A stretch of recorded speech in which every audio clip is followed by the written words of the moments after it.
أعوذ بالله من الشيطان الرجيم. بسم الله الرحمن الرحيم. السلام علیکم ورحمۃ اللہ وبرکاتہ۔ سورہ مریم آیت نمبر 16 سے 21۔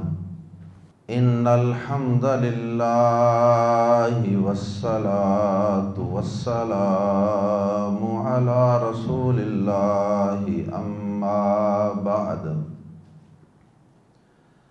اعوذ باللہ السمیع العلیم من الشیطان الرجیم من ہمزہ ونفخہ ونفثہ۔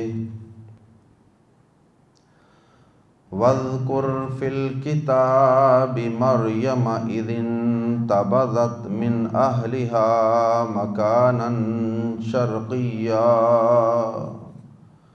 فاتخذت من دونهم حجابا فأرسلنا إليها روحنا فتمثل لها بشرا سويا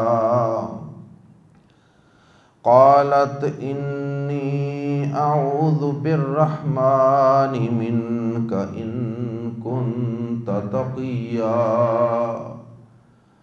قال انما انا رسول ربك لأهب لك غلاما زكيا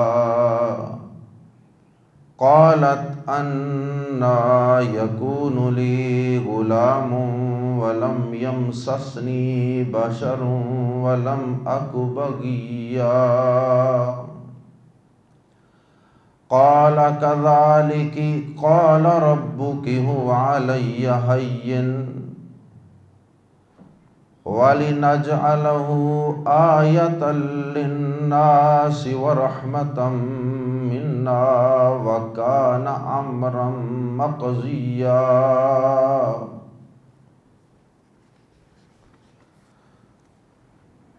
یہاں سے قصہ شروع ہو رہا ہے حضرت مریم علیہ السلام کا اور ان کے بیٹے حضرت عیسیٰ علیہ السلام کا۔ حضرت مریم علیہ السلام سے قبل ہم اس سورت کے آغاز میں حضرت زکریا علیہ السلام کا قصہ اور تذکرہ پڑھ چکے ہیں۔ حضرت زکریا علیہ السلام اگرچہ بعض لوگوں نے ان کو حضرت مریم کا خالو کہا، لیکن صحیح اور تحقیق شدہ بات یہی ہے، صحیح بخاری کی حدیث کے مطابق،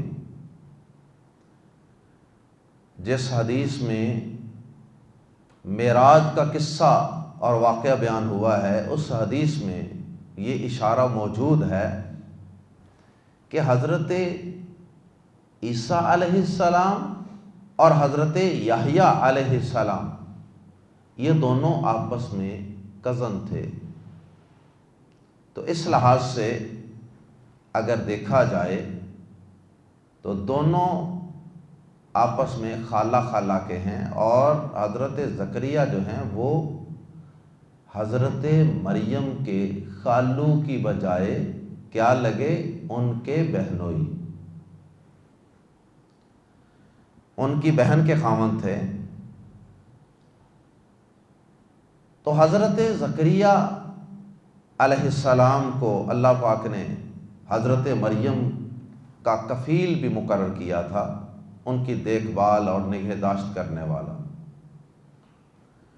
تو اس مناسبت سے بھی اور ویسے بھی حضرت زکریا علیہ السلام کے قصے میں، یعنی ان کو بڑھاپے میں حضرت یحییٰ عطا کرنے میں، اور حضرت مریم کو بغیر کسی خامند سے شادی کے، نکاح کے، بیٹا عطا کرنے کے واقعے میں ایک خاص مناسبت ہے۔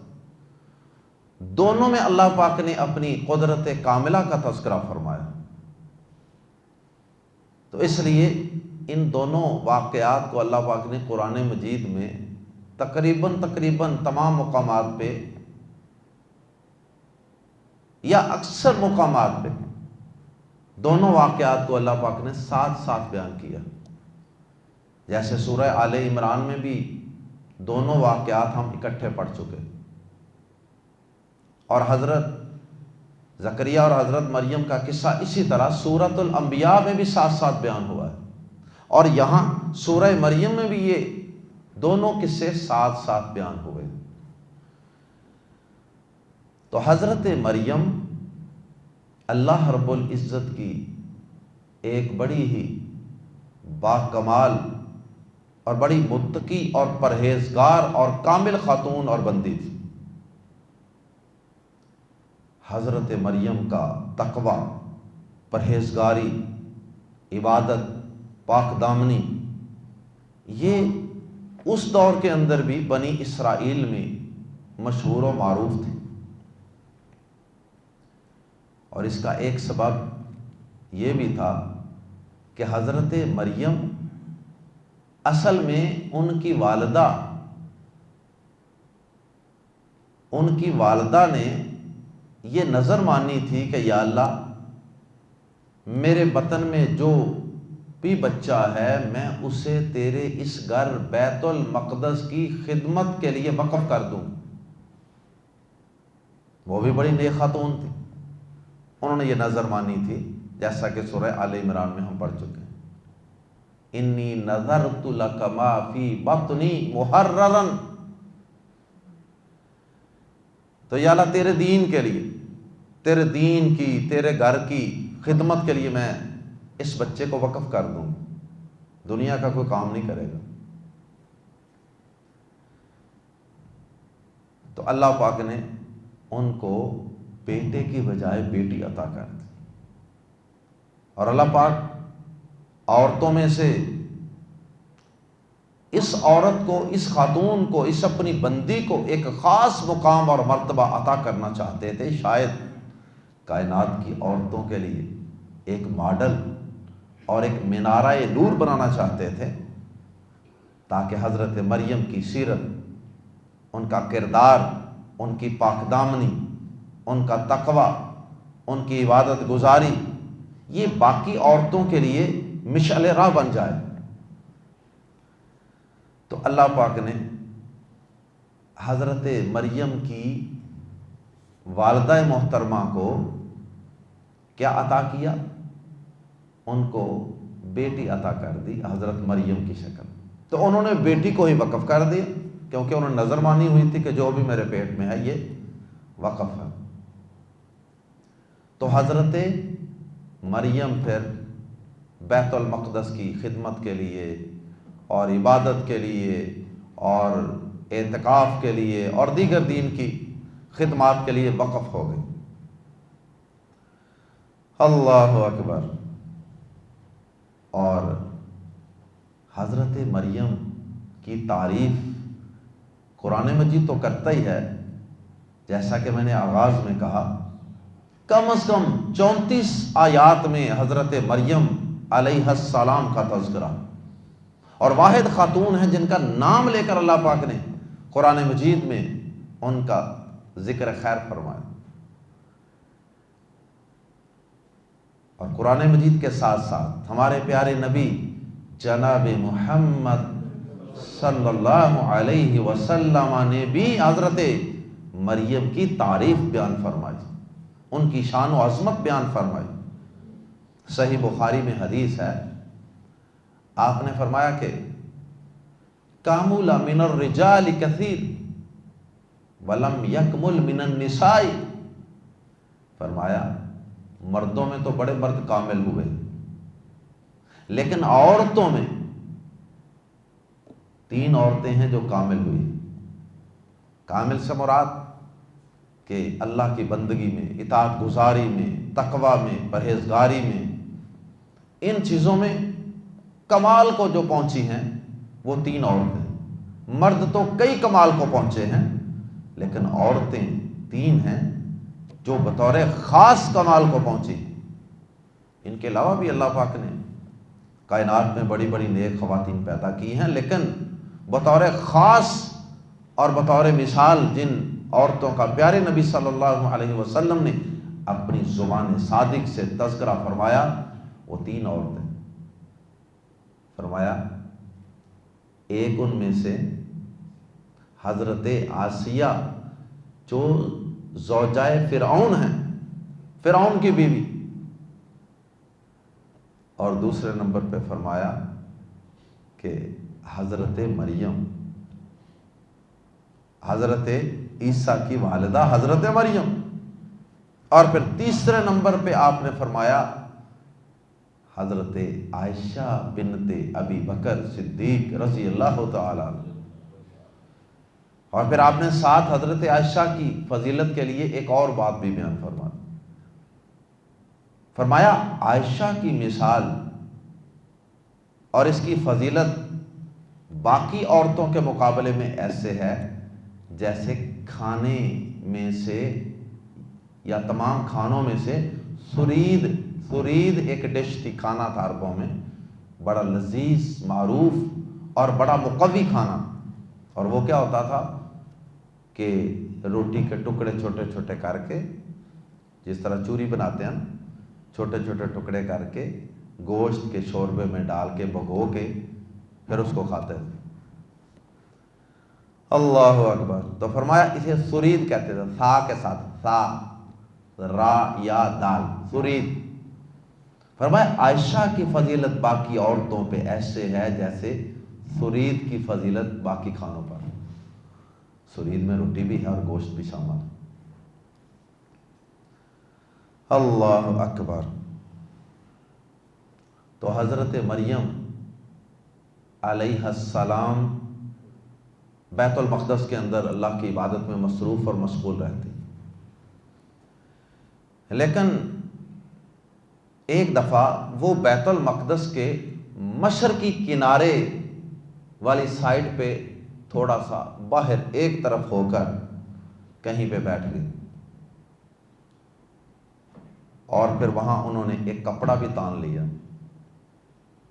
اب وہ الگ تھلگ ہو کر کیوں بیٹھی؟ بعض اہل علم نے کہا، چونکہ قرآن و حدیث میں اس کی وضاحت تو ہے نہیں، تو یہ اہل علم کے اقوال ہیں. انہوں نے کچھ اہل علم نے یہ کہا کہ وہ حالت حیض میں تھی، مینسز کی وجہ سے وہ الگ تھلگ ہو گئی بیت المقدس سے باہر ذرا جا کے.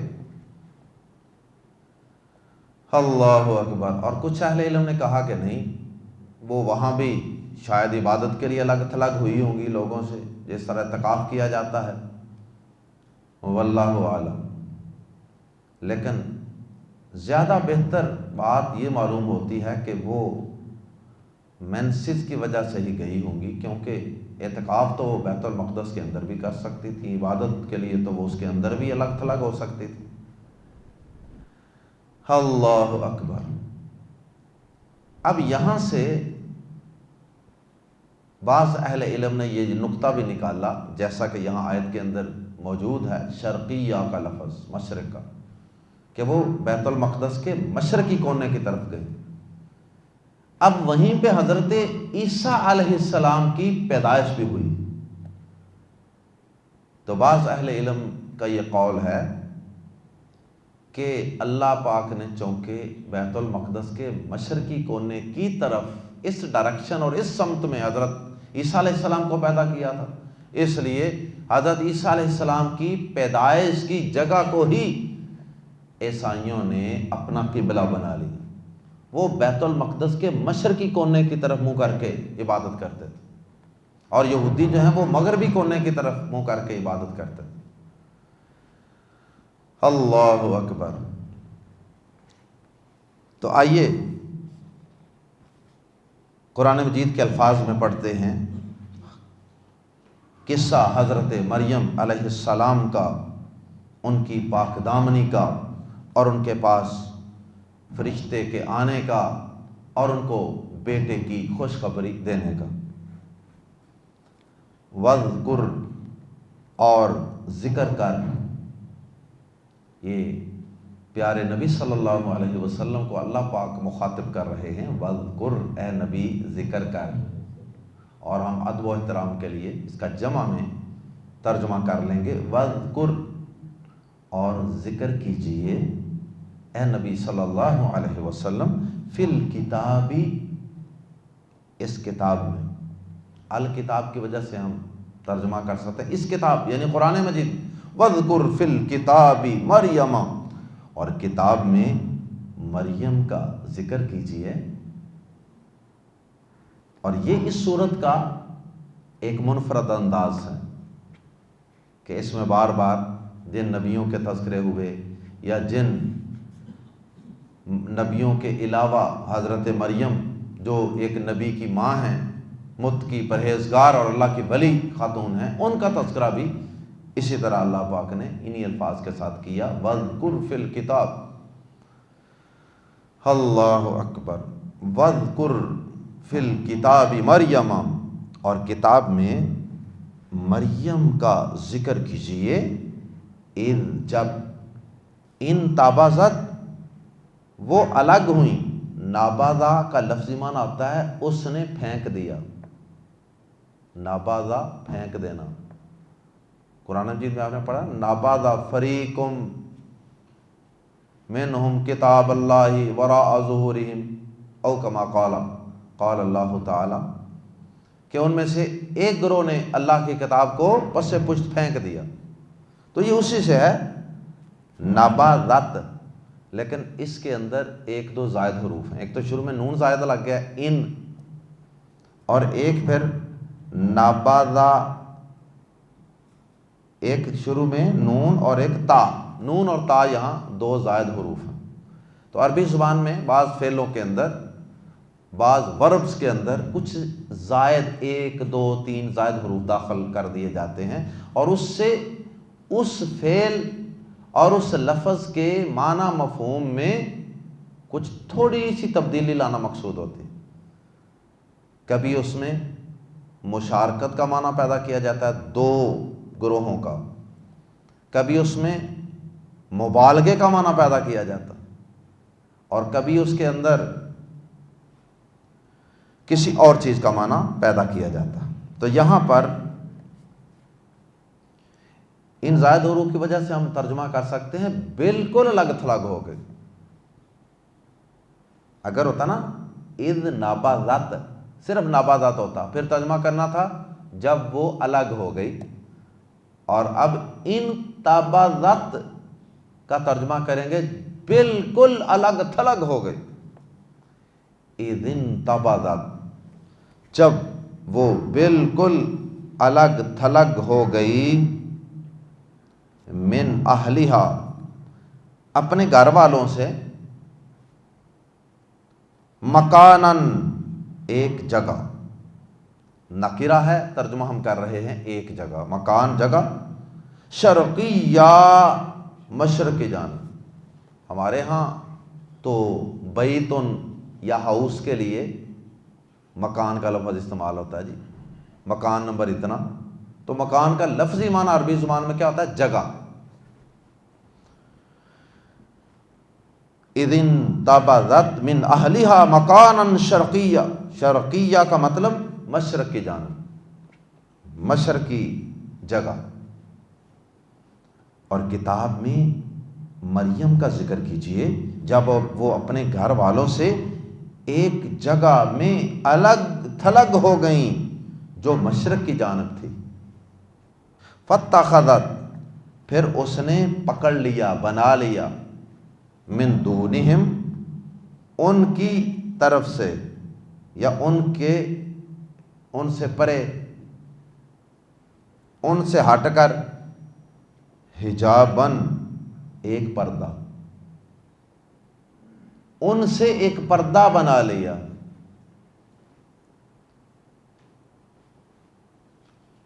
فَأَرْسَلْنَا، یعنی کو پردہ وغیرہ بھی تان لیا ہوگا مزید علیحدگی کے لیے۔ فارسلنا، فا تو ارسلنا ہم نے بھیجا، الی طرف، الا طرف، ہا اس کی، الیہا اس کی طرف یا اس کے پاس، روحنا اپنی روح، اور مراد ہے یہاں اپنا ایک خاص فرشتہ.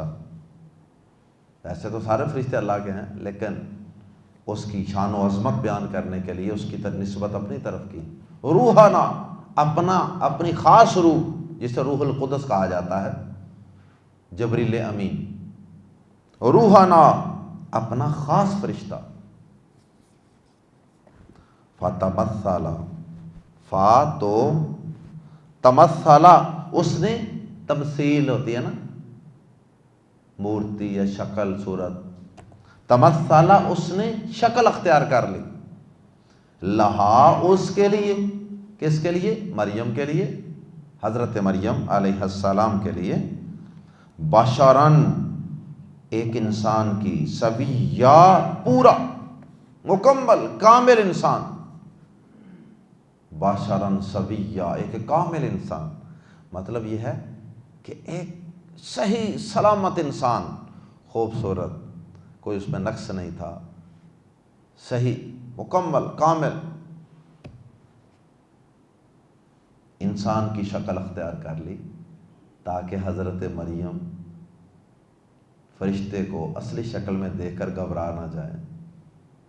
ہمارے پیارے نبی صلی اللہ علیہ وسلم نے تو اللہ کے نبی تھے نا، ان کے پاس تو جبریل امین آتے جاتے رہتے تھے، لیکن جبریل امین کی اصلی شکل میں نبی پاک صلی اللہ علیہ وسلم نے ان کو 2 دفعہ دیکھا ہے پوری زندگی، ان کے پروں کے ساتھ، ان کی اصلی شکل کے ساتھ، پوری ہیبت، دبدبہ، روب تھا ان کا.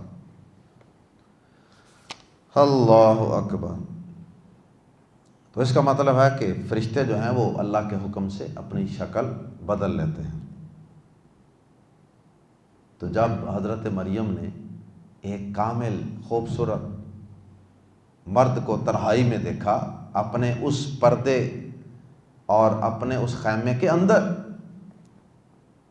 تو صاف سی بات ہے کہ اتنی نیک، متقی، پرہیزگار، عبادت گزار، گناہوں سے اپنے آپ کو بالکل پاک صاف رکھنے والی عورت، وہ اس طرح تنہائی میں اور پھر اپنے بالکل قریب ایک اتنے حسین و جمیل اور کامل، صحت مند اور طاقتور مرد کو دیکھ کر پریشان تو ہوئی ہوں گی نا، یکدم گھبرا گئی ہوں گی کہ یہ مرد اور اجنبی اور میرے اتنے قریب.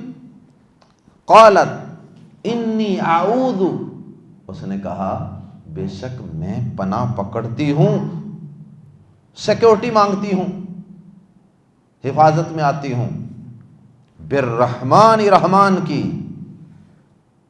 من کا تجھ سے، میں تجھ سے رحمان کی پناہ چاہتی ہوں. ان کنتا، ان اگر کنتا ہے تو، تقیہ کوئی بھی ڈر، تقوی، خوف رکھنے والا.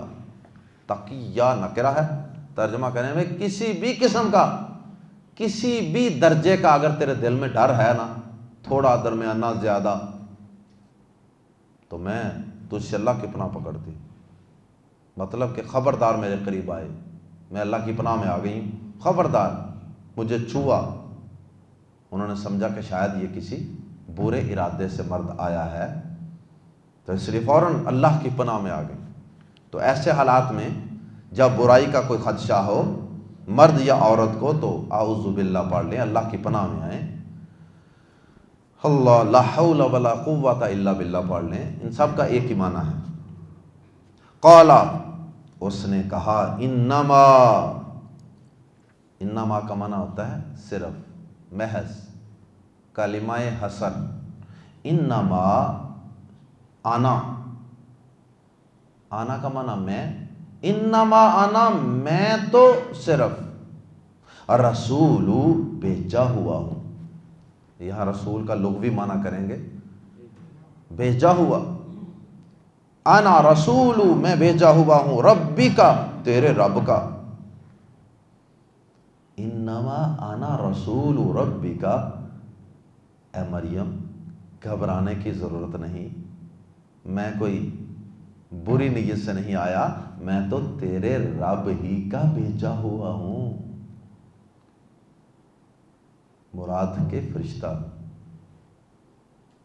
لی آہابا، تاکہ میں عطا کروں، لی تاکہ آہابا میں عطا کروں، لاکی تجھے،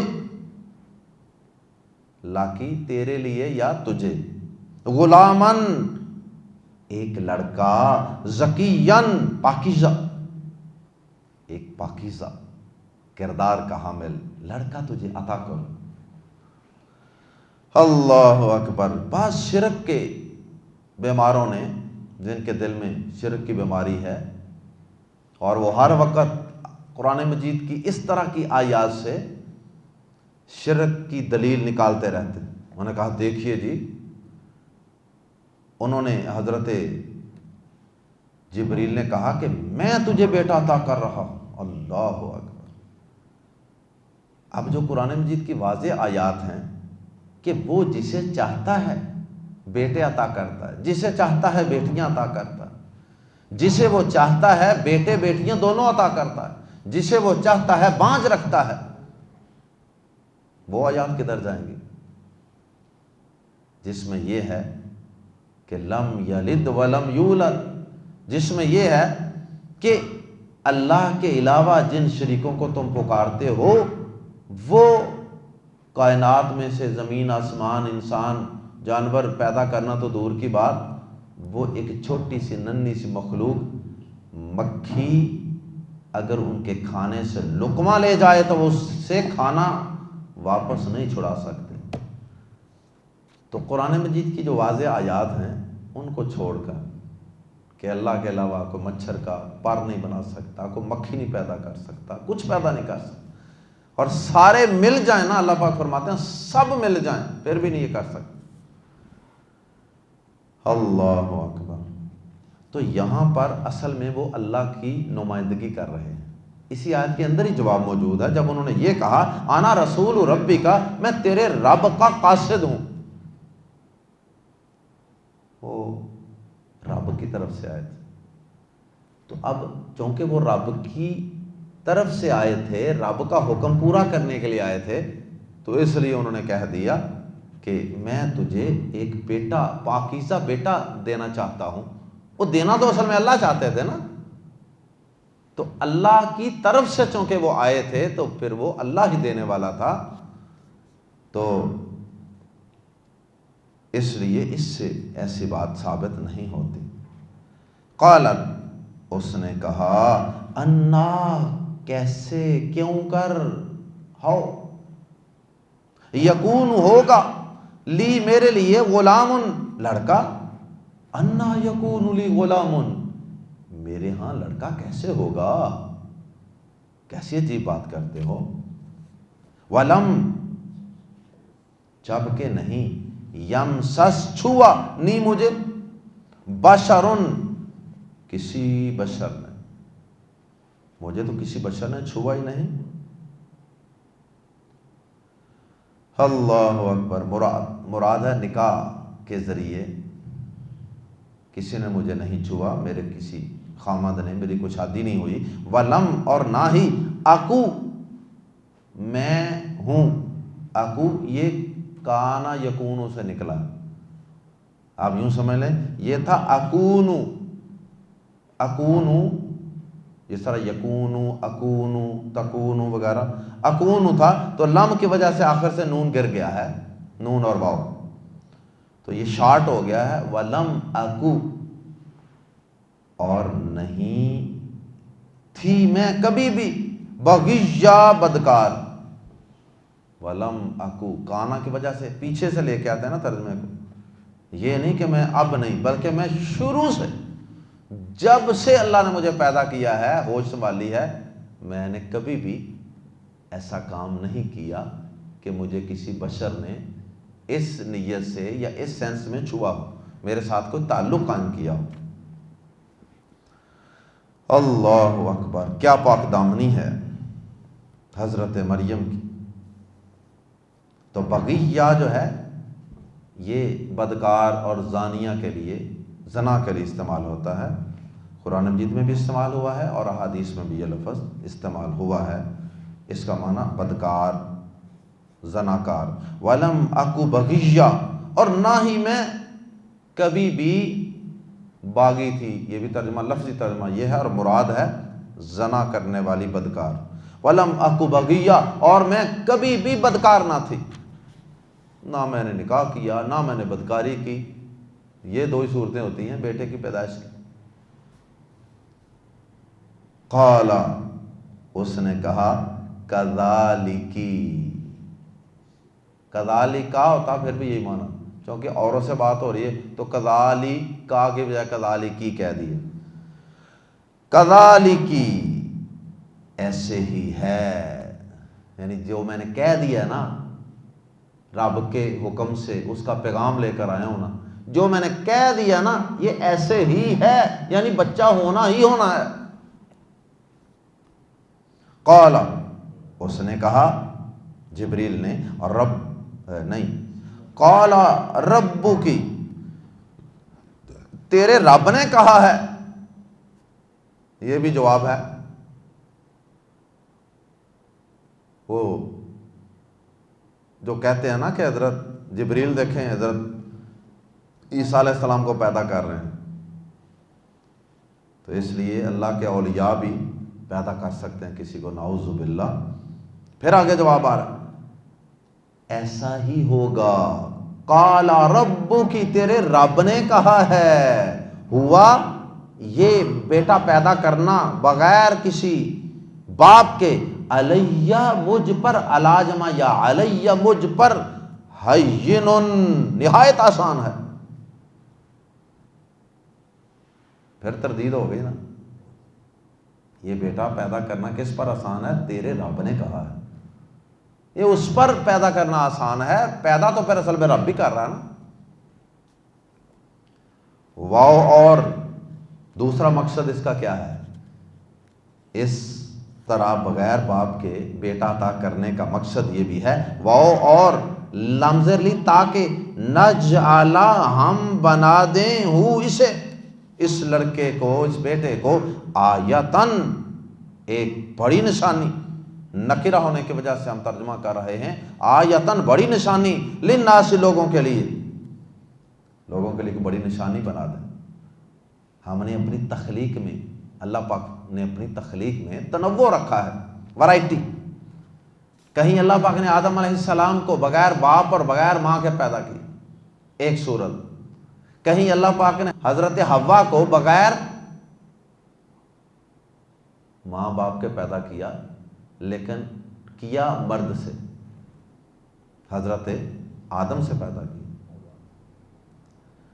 یہ بھی ایک انوکھی تخلیق تھی، ماں باپ تو کوئی نہیں، لیکن ایک مرد کی پسلی سے پیدا کر دیا۔ اور پھر اسی طرح اللہ پاک نے بہت سے، تیسری صورت تو عام ہے نا کہ ماں اور باپ سے، مرد اور عورت سے اللہ پاک انسانوں کو پیدا کر رہے ہیں۔ تین صورتیں یہ ہیں، اور چوتھی صورت یہ ہو گئی کہ اللہ پاک نے بغیر باپ کے، ماں کے بطن سے بیٹے کو پیدا کر کے دکھا دیا، تاکہ لوگوں کے لیے ایک بڑی نشانی بن جائے کہ رب جو چاہتا ہے کر سکتا۔ وَرَحْمَةً مِنَّا، اور اپنی طرف سے عظیم رحمت، تاکہ ہم بنائیں اس کو لوگوں کے لیے بڑی، بہت بڑی نشانی، اور اپنی طرف سے عظیم رحمت۔ وَرَحْمَةً مِنَّا، اور اپنی طرف سے عظیم رحمت۔ اللہ اکبر۔ اور حضرت عیسیٰ علیہ السلام قیامت تک کے لیے انسانوں کے لیے ایک عظیم رحمت ہے۔ وہ اس طرح کہ پہلے تو جب تک آخری پیغمبر نہیں تشریف لائے تھے، اس وقت تک تو وہ رحمت تھے ہی لوگوں کے لیے، وہ نبی تھے۔ اور آخری نبی کے تشریف لانے کے بعد اب قیامت تک وہ کس طرح رحمت ہیں؟ وہ اس طرح کہ جو بھی تورات پڑھے گا اس کے اندر وہ یہ بھی پڑھے گا کہ حضرت عیسیٰ علیہ السلام نے آخری پیغمبر کی بشارت دی تھی کہ جب وہ نبی آ جائے، اسمہ احمد، اس کا نام احمد ہے، جب وہ نبی آ جائے پھر اس پر ایمان لے آنا۔ اور پھر ایک اور بات بھی آپ کو پتہ ہے کہ انہوں نے قیامت کے قریب دوبارہ تشریف لانی ہے حضرت عیسیٰ علیہ السلام، اور پھر انہیں جہاد کرنا ہے دجال کے خلاف، تو پھر انہوں نے اللہ کا دین غالب کرنا ہے، حضرت محمد صلی اللہ علیہ وسلم کے دین کو انہوں نے دنیا پہ غالب کرنا ہے۔ تو اس لحاظ سے بھی وہ قیامت تک لوگوں کے لیے ایک رحمت ہے۔ وَقَانَا، اور شروع سے ہے، کانا کی وجہ سے ترجمہ کر رہے ہیں، اور شروع سے ہے، امرن، ایک کام،